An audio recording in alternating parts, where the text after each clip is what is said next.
पिछले एक सेशन में हमने डिस्कस किया था कि अगर आपका सिजेरियन सेक्शन प्लान्ड है तो आपने उसकी प्री ऑप प्रेपरेशन किस तरह से करनी है। आज के सेशन में हम डिस्कस करेंगे कि अगर आपका सिजेरियन प्लान्ड है तो उसके बाद के 24 से 48 घंटे में कौन से सीक्वेंस ऑफ इवेंट्स होंगे। नॉर्मली पेशेंट्स बहुत एंशियस होते हैं कि डॉक्टर साहिबा हमारी रिकवरी कैसी होगी। ये सेशन उन लोगों के लिए बहुत हेल्पफुल साबित होगा। मैं आपको पहले भी गाइड कर चुकी हूँ कि सिजेरियन सेक्शन 30 मिनट से लेकर 45 मिनट तक के दौरानिए का एक प्रोसीजर है, जिसके बाद पेशेंट को क्लीन और कवर करके रिकवरी में शिफ्ट किया जाता है। Normally caesarean section spinal anaesthesia में किया जाता है, लेकिन समटाइम्स जनरल एनेस्थीसिया भी प्रेफर किया जाता है।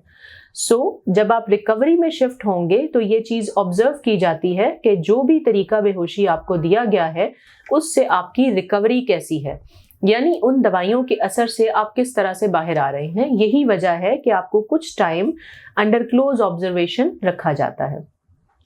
रिकवरी में 6 से 8 घंटे गुजारने के बाद आपको आपके डॉक्टर्स या वहाँ पे जो स्टाफ है वो एनकरेज करेगा कि आप अपनी टांगों को हिलाएं या आप करवट लें, ताकि आपको फर्दर एनकरेज किया जा सके कि आप ओरल सिप्स ले सकें। कुछ डॉक्टर्स 6 से 8 घंटे के बाद ही आपको पानी घोंट घोंट पीना एडवाइस कर देते हैं, जबकि कुछ डॉक्टर्स प्रेफर करते हैं कि 12 घंटे तक आप कुछ ना खाएं पिएं। ये सब डिपेंड करता है कि आपकी बॉवल मूवमेंट्स कैसी हैं या आपकी आंतों की हरकत स्टार्ट हो चुकी है या नहीं हुई। फॉलीज यूरिनरी कैथेटर 12 से 24 घंटे के बाद रिमूव कर दिया जाता है और ऑपरेशन के अगले दिन डॉक्टर आपको एनकरेज करेंगे कि आप उठ के बैठें और सहारे के साथ चलने की कोशिश करें। एक बड़ी इंपॉर्टेंट बात है कि जितनी जल्दी आप मोबिलाइज हो जाएंगे या जितनी जल्दी आप अपनी मूवमेंट्स को स्टार्ट कर लेंगे, आपकी रिकवरी उतनी ही अच्छी होगी।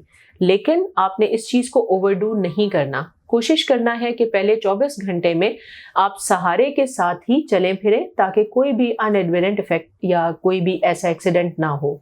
हॉस्पिटल में नॉर्मली आईवी एंटीबायोटिक्स और आईवी पेन किलर्स दिए जाते हैं ताकि आपकी वुंड हीलिंग अच्छी हो सके और आपको पेन कम से कम महसूस हो।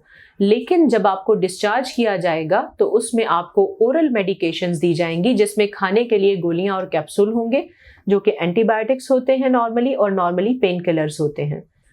अमूमन पेशेंट्स को 2 दिन के अंदर अंदर सिजेरियन सेक्शन के बाद डिस्चार्ज कर दिया जाता है, सिवाय उन पेशेंट्स में जिनमें कोई कॉम्प्लिकेशन एक्सपेक्ट की जा रही हो या उनकी प्रेगनेंसी में किसी भी किस्म की कोई पेचीदगी चल रही हो।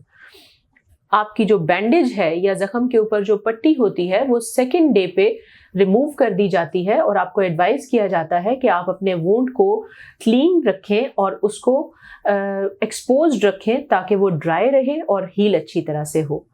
मैं उम्मीद करती हूँ कि आज का ये सेशन आपके लिए बहुत ज़्यादा हेल्पफुल साबित होगा। अगर आप पोस्ट ऑप रिकवरी के बारे में किसी भी किस्म के कोई सवाल करना चाहते हैं तो वो मुझे कमेंट में ज़रूर बताइएगा। Thank you very much.